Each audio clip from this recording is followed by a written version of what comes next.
Welcome back to another episode of Modern Cyber. I am coming to you with a guest today who has a lot of wisdom, knowledge, and experience to share with us. So I'm super excited for today's conversation. Today we get to talk to somebody who's done the whole journey from founding a company, growing a company, leaving a company, and all the lessons learned along the way in a very rapidly evolving space that is super important in today's modern cybersecurity landscape. I am delighted to be joined today by Eldon Sprickerhoff.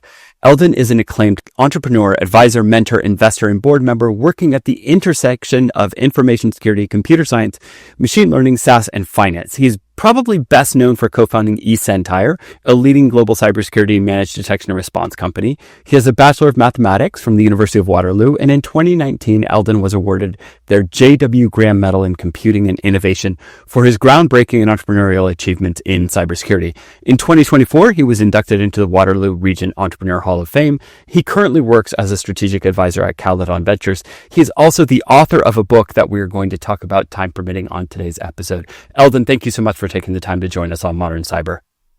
Jeremy, my pleasure to be here today. Awesome. I want to talk through that journey because I know as we were kind of getting ready for today's episode, you said something to me that really kind of jumped out. And that is that, in 2001, I think you said, when you started eSentire, the idea that you had at the time was kind of crazy. Take us back to those early days. What was the initial concept? How did you guys get started? Sure. So right before starting eSentire, I was working at a prime brokerage in New York, and ING Prime Brokerage. It then was sold to ABN and sold to UBS. But what I'd been building there were security systems and techniques and methods to defend prime brokerage itself and the hedge funds that were being hoteled there as well. And after the dot bomb, 9/11. I finished up that project, came home, and started working on this with, the idea of, some kind of, managed security services. I think at the time there was not a lot that was around there. It was sort of focused around, alerts being sent out, for, IDS, very, very lean data. And I sort of saw the idea that you could do more with sort of, coming from an incident response perspective, you could do more with more data. That you shouldn't just rely on a single, IDS alert that came out of this. And the other thing is that at that time, hedge funds were just starting to get a little bit more sophisticated. These were, the small financial entities that had all the issues that larger companies had, like tier one banking had, but they didn't have the resources.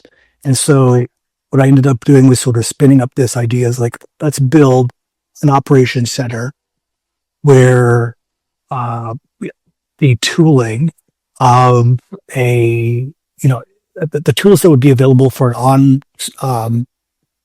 in-person incident response team, right, would be able to use these from a remote perspective, and not just like send an alert if something was raised, to engage with the attacker.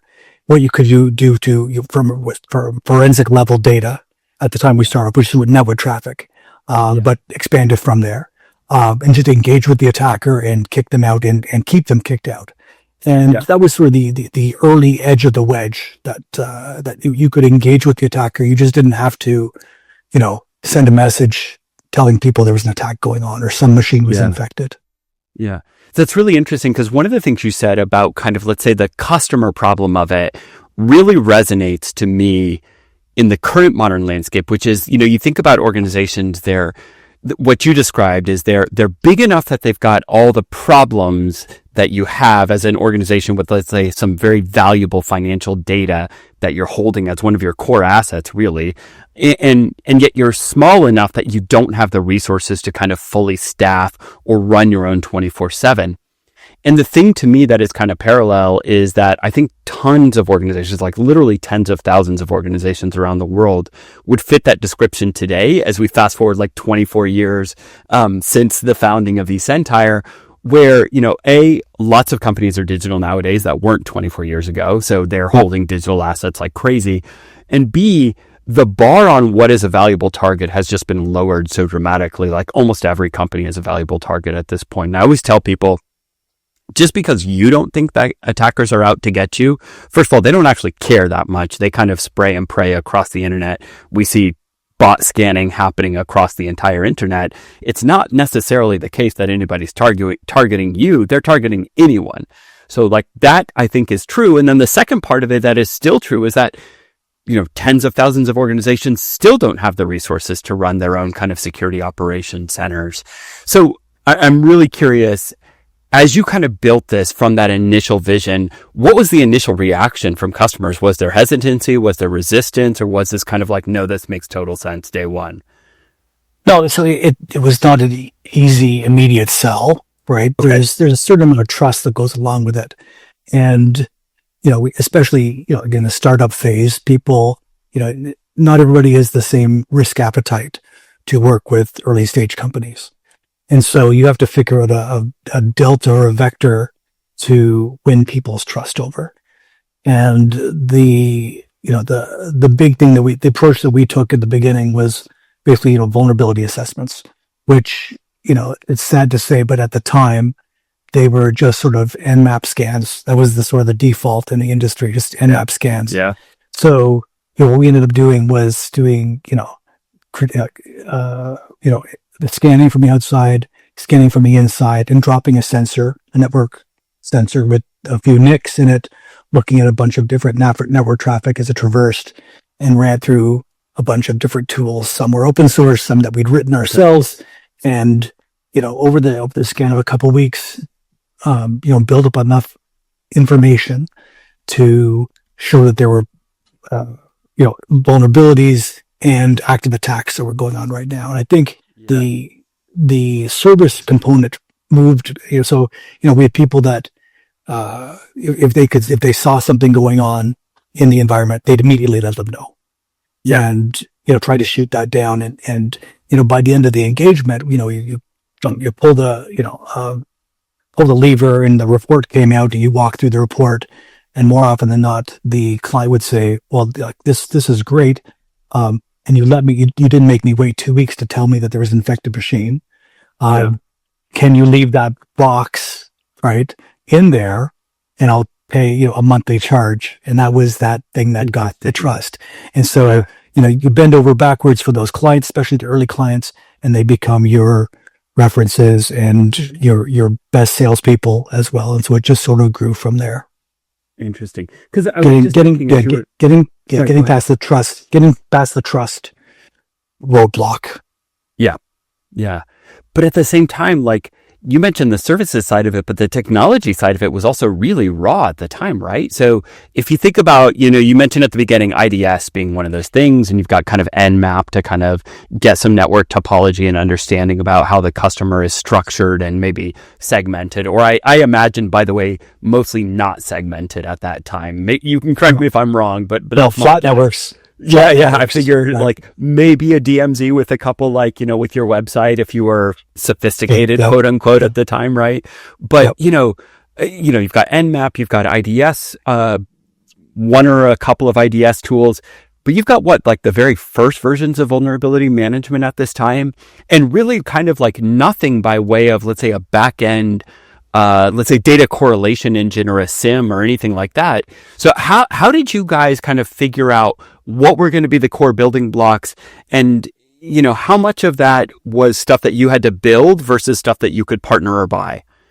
Right.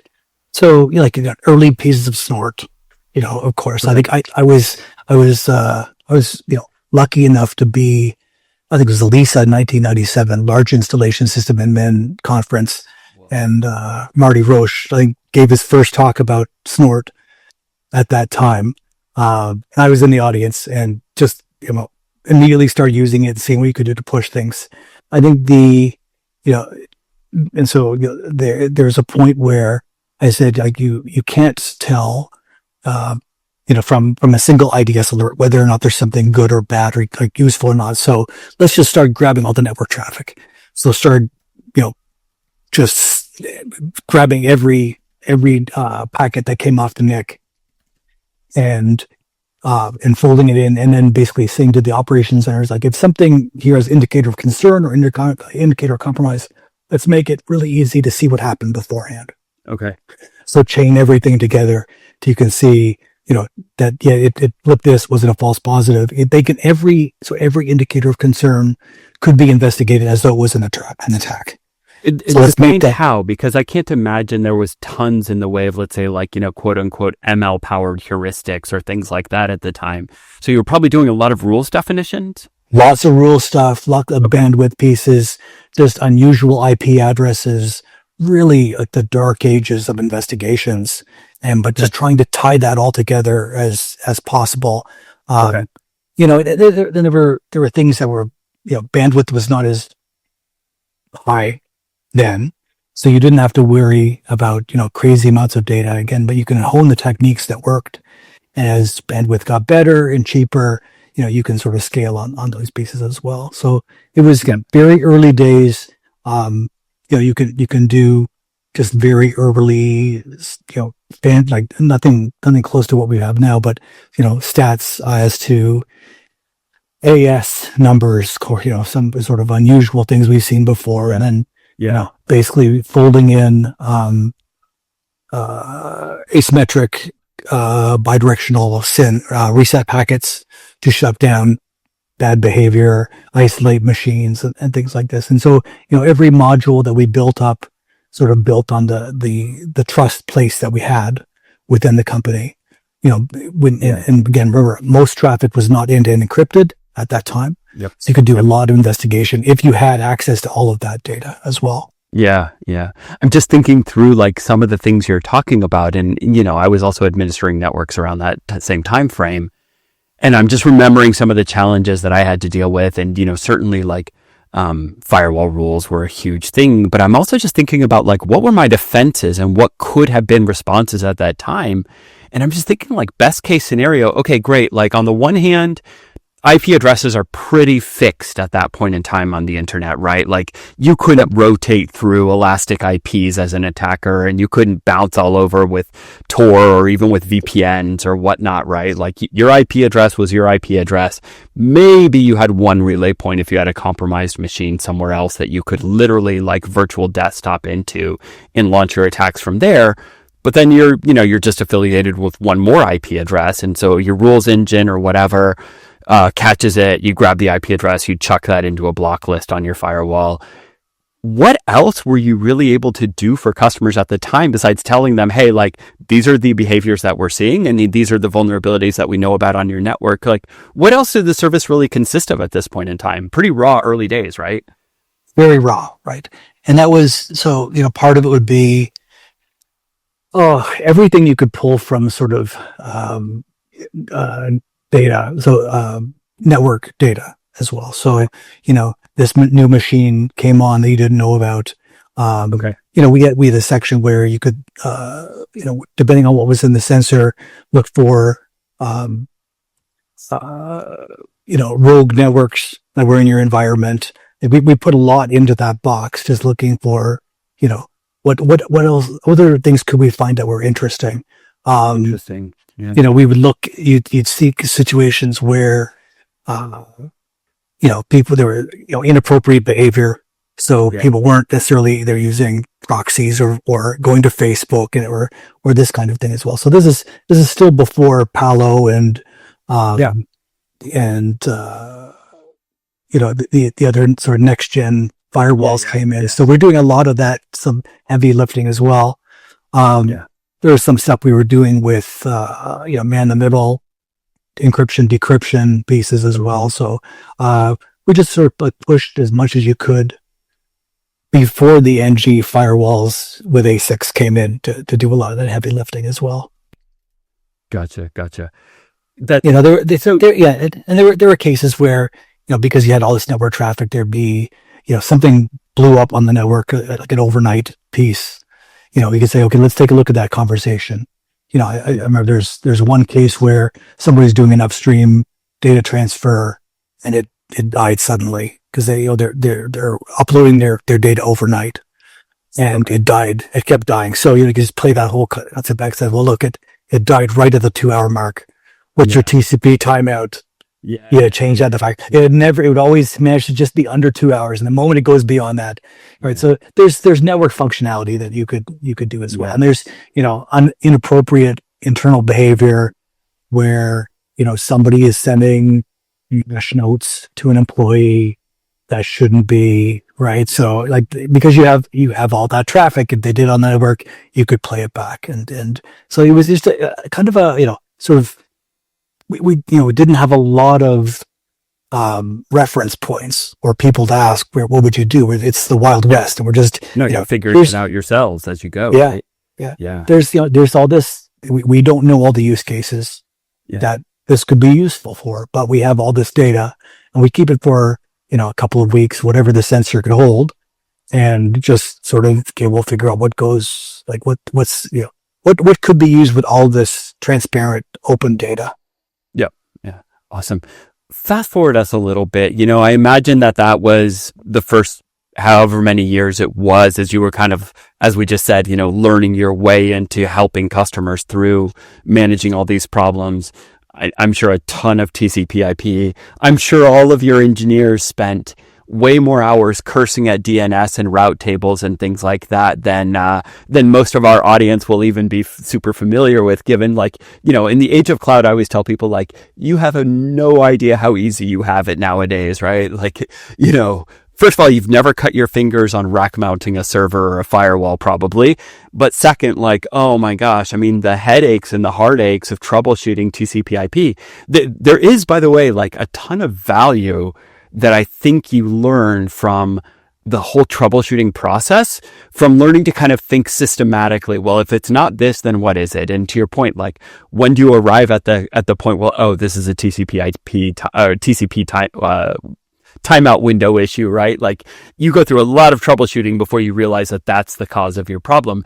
But fast forward us a little bit, after those first couple of years when things were starting to click and starting to work. First of all, what were you calling your service at that time? Because I don't think MDR was really an established term. It was not. And we struggle with this. If you can't define yourself, so the other difficulty here is, I'm pure technical person. We didn't have any real marketing. I was sort of, co-founder. I had the sales hat on. We didn't have a sort of marketing function. Didn't even really know what to call ourselves. And so, we would go up against, the early days, SecureWorks, right? Yeah. And that was MSSP, but, even then it was, it was they would manage your firewall. They would manage your VPN. They maybe would manage your antivirus. And they would send you an alert if something came up. And, I knew their tech stack really well. I sort of consider them sort of the McDonald's, right? They had a huge footprint, and they didn't really extend beyond that. But we would go, head to head with them and say we're actually, we're actually showing what's going on. It would be you have this fire department, and if you have a fire in your house, the fire department would call you and tell you you've got a fire, rather than you want somebody to come here and fight the fire. Yeah. That's what we're doing. And so we had a lot of collaborative threat management, micro incident response. And we struggled with that messaging, and there was the turning point was we had a Gartner analyst came in and, sat down with us for an hour on site. We gave him our story, around 45 minutes into the conversation. And he said, we see you as, being in the MSSP category. I said, well, so my internal talker is you haven't heard what we've been talking about that last 45 minutes. That's okay, what we're trying to do is we're engaging with the attacker that made it through everything you had in place, whether it was firewall, antivirus. We're kicking them out, and that sort of got them into a start. And so we talked about those tactics with the interlaced, reset packets and changes to the firewall. And, by that time we had some SIM capabilities there wasn't really much in the way of SIM. So we built our own and had it sort of, cross-correlating with the data off the network piece and so on. And so, basically a couple of months later, like he went away, and a couple months later, Gartner came out with that MDR definition, and there was 4 or 5 companies that were on that list. Like, and so it was like so we said it was like, yeah, manage that is it. Yeah. And not just from a network piece, not just from an endpoint piece, from all these different vectors, whatever your horizon covers, we're going to engage. We're not just sending alert. We're going to engage. If we see if I see an attack on one client, I'm going to extend an umbrella across all the client base. The quicker we do that, it's good for the client. It's good for us. We don't have to fight multiple fronts.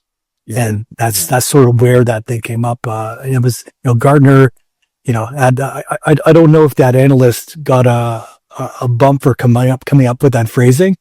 Yeah.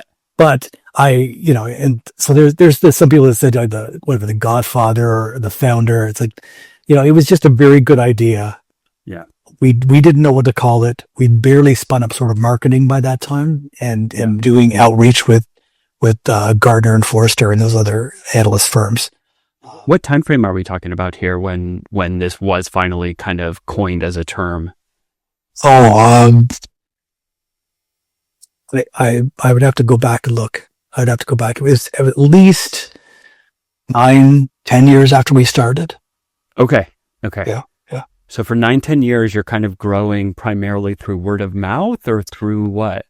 Yeah, I'd hired a couple of salespeople, and I have stories about that were not great. Sure. But I did a lot of the sales myself, right? So, what was lucky is the prime brokerage that I'd worked for, after I left, one of the jobs of prime brokerage is to hotel small hedge funds and give them a place to work and do their trades and soft dollar benefits. And when they're big enough, they spin out on their own. And the hedge funds that spun out, they would look for CTOs, and they would end up basically taking the people that I worked with on that team. Okay. So I had this network that knew what I was capable of, and it just perfect timing. The zeitgeist, was, and they had these problems. They knew I could help solve them. We've worked together before. I wasn't going to rip them off. I was not going to lie, and we could grow together. And that's basically where it started. Then, so that was the sort of the first order. We could sort of call those groups the elders of Eldon, is what they're referred to as the true believers and willing to take a risk on startup early days. And then there's the second order ones, which had heard what was going on. And we kept building our craft, honing our tools. We figured out on what you had, like pushing the limits of what the hardware could do. Like, how do you pull traffic off a NIC as efficiently as possible? And so built up a lot of the first sort of circular queues to pull up data, so you don't have packet loss with too many processes all at the same time. So we had a researcher who created this thing called Regal, which was this completely new language to do deep packet inspection that didn't exist at the time. So different modules to do deep packet inspection, to reassemble network streams and do analysis based on that, and just came up with all of these different sort of techniques as needed. There's one that I remember going to a conference, and someone was talking about whitelisting, and because it was the sort of the Bit9 days with those early whitelisting pieces. I said, but I had this moment, it's like, because we had this deep packet inspection engine that had, you could pull together URIs, and you can, and then we can pull fully qualified domain names. And, I as I was driving home from the conference, it was like, we have these different modules, and we could come up with, and because we've been grabbing all this data, you can analyze what an EXE looks like. Yeah. We can come up with a whitelist of acceptable EXEs, and then basically pulled it together so that the deep packet inspection module that pulled URIs fed it to the fully qualified domain name. If it wasn't on the whitelist that we updated for each client, it would send a reset packet. And when the person redirected within the browser, we do a redirect. So they had to do a password to permit that download. And this was the time where executables were just being downloaded. Malicious executables were being downloaded like crazy. So there was no defense against it. The antivirus was just terrible. And this is one thing that just over the course of 3 weeks or the 3 days basically came up with an early model of this product that would kill all non-whitelisted EXEs, because we had months and months worth of experience. And this overnight stopped people from having to rebuild machines. And nobody else had it, right? I ended up calling it the executioner, right? And it was something that just didn't exist, and now it's sort of old hat because of next gen firewalls, but none of that existed back then. And that, when clients, they're complaining on a message board, like other people complaining, I got hit again, to my users, I had to rebuild from scratch. And they said, well, this is what we're using. We used eSentire. We've had no problem. We have not had to rebuild a machine in months. And that just was that next phase of sort of scale up pieces. Okay. Interesting. And along the way, I'm curious, was there at some point like an inflection point where you were kind of like going and growing, but at, let's say, like a reasonable kind of more conservative rate, and then all of a sudden things took off? Or is this more a case of your classic like 10-year plus overnight success? So both. Okay. And so what basically happened is I think with the December, I can't remember the year, but it was Target got hit, right? And the SEC came out in sort of March of April of that year, and they released this 28 questions that were going to be part of investigations for hedge funds and alternative investment management firms and finance firms. And of these sort of 28 questions, cybersecurity questions, we could answer 24 of them, basically. Okay. And that was just open the throttle. That, like, suddenly, here was the easy one throat to choke that answered 24 to 28 questions that the world's biggest compliance regime was that you had to follow. We're going to answer. And then even if you hadn't registered directly with the SEC, due diligence teams for investment funds would come in and ask you those questions as well. Yeah. So that was just I could not have asked for a better sort of marketing pitch that changed the trajectory, because it just exploded. Within a week, it just exploded. We had the lightning in a bottle that everyone wanted. Yeah. Yeah. And how have you seen from that point, how have you seen the space evolve? Yeah. So again, at the beginning, people just wanted it taken care of. Right. It's like, you take care of it. And now everyone wants to have insight and hands-on in their own tooling, everything as well. So it's very much, I trust you, but I need to verify myself. And I want to be able to have my own people also looking at this. So, where and this is not just in sort of small and mid-sized companies. We found one of the big pushes now is, even if you're large enterprise level, you may not want your tier 1, tier 2 people to be employees, but you'll keep the tier 3 and the incident handlers to go after to investigate as well. So you'll outsource to an MDR company the first couple of tiers, but have your own team also have access to the tooling. And be able to participate in incidents and perform independent investigations if there was, say, an internal employee concerns or things like that you didn't necessarily want to give to the third party. Gotcha. And so it's almost like there's a little bit more of a kind of separation of duties between, let's say, like your MDR provider is kind of like tier 1, triage, initial incident response, data gathering, but then we've got an internal team that's a little bit more for, let's say, specialized investigations or strategic initiatives and that kind of thing. Yeah, exactly. So it's sort of, co-programming, pair programming. It's sort of paired security. And it's funny because, again, the earliest definition we used was collaborative threat management. And so we're kind of back into that. That is what I named it, right? That it is truly collaborative. And, treating every possible concern indicator as a possible incident. Let's just investigate it and dig down. But the tooling is co-managed now. Makes sense. So I want to come back to your personal journey. When did you decide that it was time to step aside, and what kind of led you to that decision? So we were sort of honing in on the 21 years with the company. Yeah. And that's a lot, right? 21-year career in anything, especially, from the earliest days. I said it was my baby.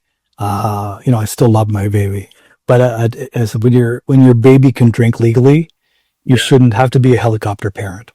And so that was sort of my sort of way of thinking. So, step back from the day to day. We'd gone through a couple of raises, fundraising, very good team in place. I had no qualms about leaving it into better hands.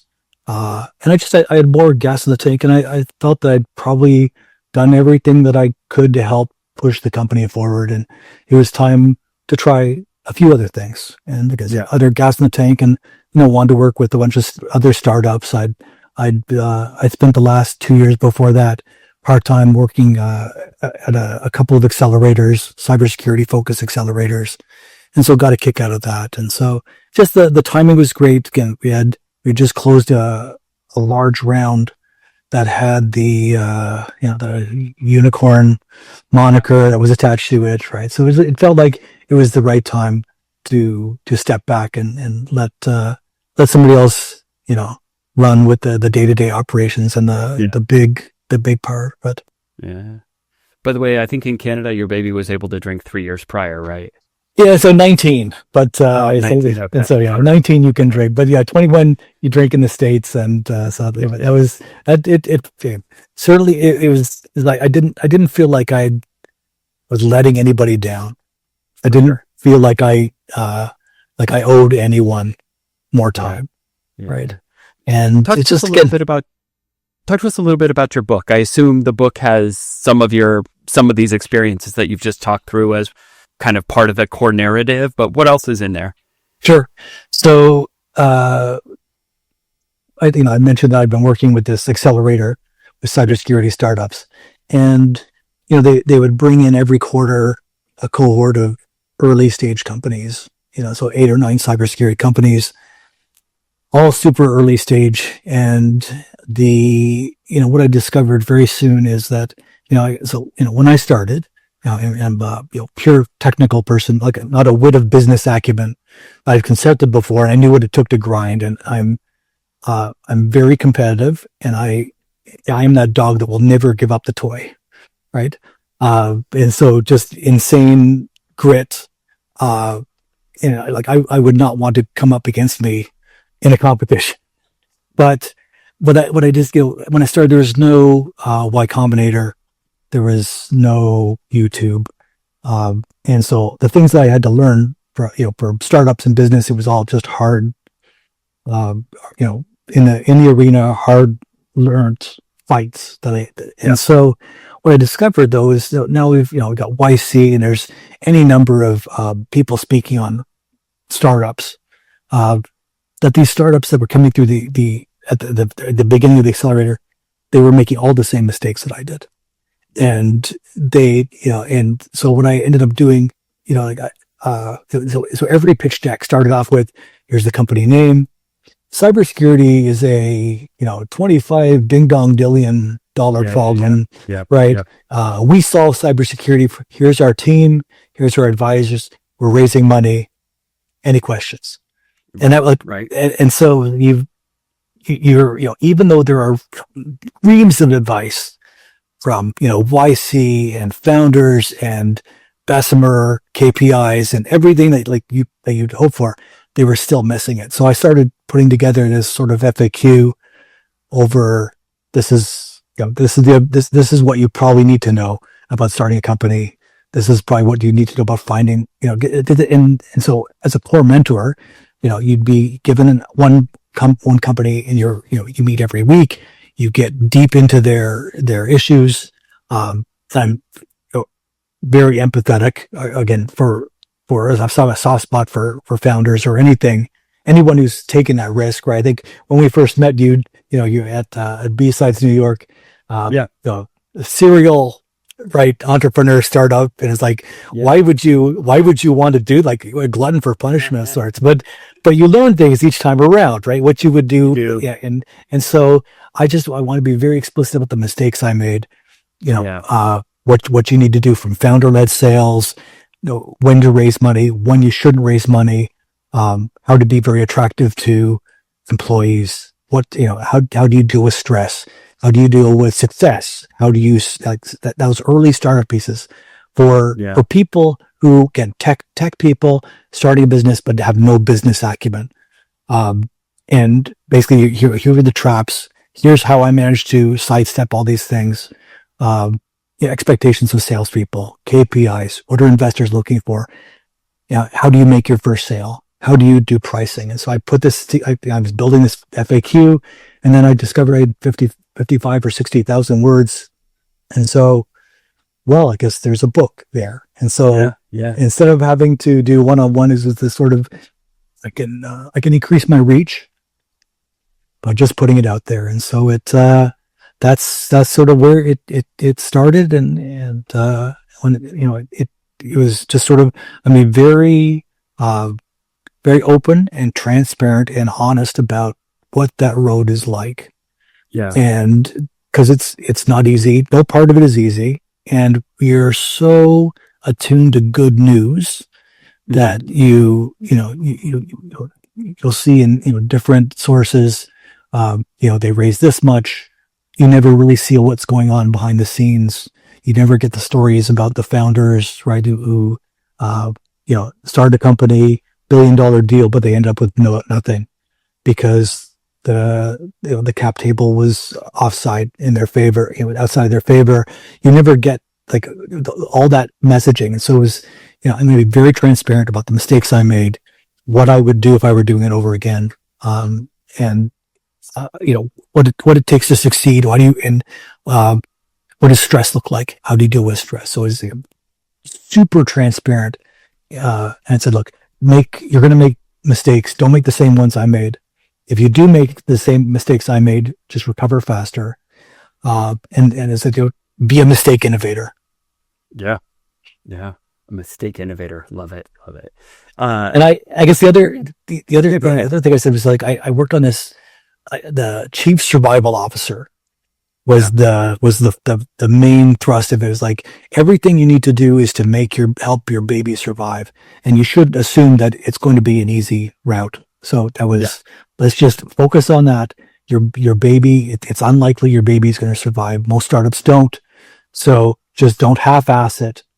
Yeah. And that's why it was called, again, I came up with the title Committed. Right? Yeah. Committed because, yes, you have to be committed to your craft, to your baby, but everyone who starts a company is a little bit crazy. Yeah. And so, committed. Right. And I talk about, again, balancing mental health with the stress of the job as well. So I think that note on mental health is super valid. And it's funny, there's a lot of talk about mental health in the cybersecurity community kind of as a whole, especially when you kind of factor in how a lot of cybersecurity jobs are kind of a grind, like day to day. And you don't get a lot of thoughts and kudos and praise when everything's just working. But then when things do go bad, then you get a ton of stress and you get a ton of blame. And I think that's not necessarily a great dynamic for a lot of people working in this field. But then, the mental health aspect of being a founder and balancing your own mental health, I think is also, it's a different kind of stress. Maybe it's not that same kind of operational day to day, or maybe in some cases it is, but it's a little bit of a different set of concerns that I think you do need to balance, but it is so important. It's very easy. I've seen lots of founders really struggle with everything from not being able to sleep to, making terrible personal decisions that were motivated by stresses they were experiencing in their work life. And so it's definitely something to bear in mind. And you're also responsible for the livelihood of so many people. Yeah. Right. Absolutely. So it's not just your family. It's your and you get very close with these people you're working with while you're in the flames, in the fight. And you cannot always share all the stresses of founderhood, right? Because they have different risk appetites than you do. And I think if they knew what all the risks and stresses were, they would immediately start looking for another job. Right. And so there's a lot you have to hold back and internalize, and whether or not, you come close to not being able to make payroll that week, or right, they get paid before you do, and all of those things, and people's personal lives get affected, right? Like I know of founders that in cybersecurity that, given these issues, ultimately, committed suicide. And that's about as bad as it gets, right? But Absolutely. it is, I thought it was really important to talk about, be very frank about some of those aspects of stress and how you have to figure out ways to deal with them, and just not just push under a rug. Yeah, absolutely. We're coming up on time on today's episode, and I wanted to just get a couple of final questions in. Talk to us about what you're doing now at Caledon Ventures. So, Caledon Ventures is my own little advisory investment firm, working with several cybersecurity companies, looking at doing advisory pieces, small investment pieces, go-to-market approach, capital introduction, and so on. So it's just it fits very well with sort of what I want to do, given I have this sort of rare luxury of only doing what I want to do these days. And part of the beauty of meeting with all these different companies from the accelerator, I can sort of pick and choose as to what I think, where I can be the most useful. And it's quasi retired. I've discovered that it's not just good to be busy, but you have to be useful. So, when I'm doing the work, I try to figure out how can I be most useful to the people where I can see I can be helpful. Awesome. Last question for today. We made it 40 some minutes in without talking AI, but we have to. Yes. How do you think AI is changing MDR and going to change it in as concise a form as you can give in, let's call it 2 minutes? Sure. So look, this AI thing looks like it has some legs. I think so. I think, it's a ripe opportunity for AI, ML, whatever you want to call it. Like I've got a background in mathematics, computer science. I jokingly would call ML in the earliest days sort of fancy stats, right? Yep. I never thought that when I was taking it, the linear programming courses would come in use. But here we are. And so, there's so much data that's available. Like we spun up our first model in, I think it was 2016 or 2017, just looking, because there was a point where you just can't throw more people at it. And so that was the first ML model that we spun up at eSentire, like in 2016 or 2017. And it's the perfect situation where, it has to be cost effective, right? Mm-hmm. In the old days, we didn't necessarily need it because we could get away with static regular expressions and pattern matching and things like that. But now we've got this perfect storm of so much data that there's no way to survive with your head above the water without using some kind of ML techniques.